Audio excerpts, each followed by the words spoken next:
আল্লাহ তাআলা যুগে যুগে রাসূল প্রেরণ করেছেন এই জন্য যে যারা আল্লাহ তাআলার দেওয়া পথ থেকে সরে গিয়ে অন্ধকারে নিমজ্জিত হয়েছে তাদের জন্য রাসূল প্রেরণ করেছেন যাতে মানুষ অন্ধকার থেকে আলোর পথে ফিরে আসে।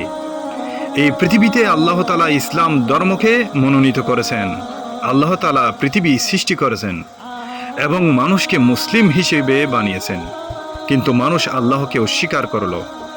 যারা আল্লাহকে এবং তার রাসূলকে অস্বীকার করলো তাদের পরিণতি কি হবে?